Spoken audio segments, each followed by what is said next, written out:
So here we have the Audi Q3 automatic on a 17 plate. I'm going to start off by showing you around the outside of the car, and then we'll hop in and run through some controls on the inside. But from the outside, you can see it's a 5-door car with alloy wheels and tinted windows. Let's start off inside the boot and then work our way around the rest of the car from there.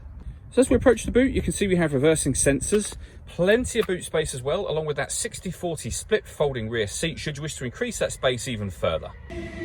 Okay, so we're just going to work our way back round to the front of the car, and then we'll hop in and run through some controls on the inside. But now that we've done a full circle of it, you can see that it's in excellent condition the whole way round.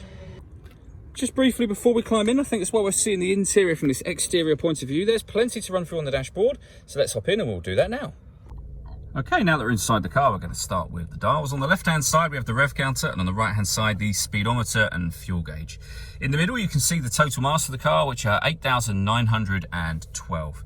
The information displayed above that can be changed using buttons on the steering wheel. There's various different menus from your radio, telephone, navigation, and then back round to the beginning again. If we back out to the steering wheel, the buttons I was using just a moment ago are over here. We have stereo controls and phone controls over on that right hand side, and just behind the steering wheel, the minus and plus paddle just here will enable you to change gear manually with this automatic gearbox. Underneath that, we have cruise control. Over in the center, we have the main screen for the car. This is where you can go through all the various different things available, including satellite navigation. There's a video showing how that works you can find on our website and YouTube channel. And then if you go around to radio, you'll be able to see that we've got plenty of ways we can listen to the radio. So we have DAB, FM and medium wave. All the movements I'm making up on the screen are all being done using mainly this dial and this collection of buttons just here. You can see that you can go directly into certain menus. We're on the radio one at the moment. You could go into your nav, for example, your telephone. You can listen to your own music by hitting media. So when we now look back up at the screen, you can see we're on a different screen to the one we were on before. And in terms of ways to listen to your own music, we've got an SD memory card, CD player. You can connect up Bluetooth audio, and you can connect up hardwired devices, USB, etc., via the AMI input on this car. Working our way down, we're back to this section, but you can see we have the CD player, 2 SD memory card slots, one for satellite navigation, the other one for your music. The main volume for the stereo. We then have dual zone climate control down here. So you can adjust the passenger temperature and driver temperature independently, the fan speed up and down. You can determine where you'd like the air to be distributed.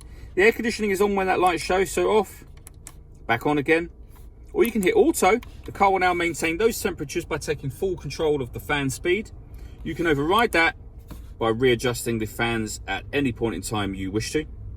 This car's also got heated driver and passenger seats, both with 3 different heat settings on each seat. Above that, we can turn on or off the parking sensors. We can turn off the traction control. This one turns off the stop and start. This car is designed to cut out when it's stationary in traffic to save you fuel. I would just turn that system off. And drive select will put the car in either auto, dynamic mode, efficiency, comfort, and then you'll go back down the list to whichever one you want it on. Auto just means that the car will select the mode that's best for the current driving situation. We have the gear lever for the fully automatic gearbox just here, with an electronic handbrake. This ashtray is removable, so coin holder, for example, and a 12-volt charging socket underneath this cap and underneath this one. All that leaves me to say is thank you for taking the time to watch this video. If you'd like to come and see the car in person and have a test drive, please feel free to call any of our MJA sites. We'd love to hear from you soon.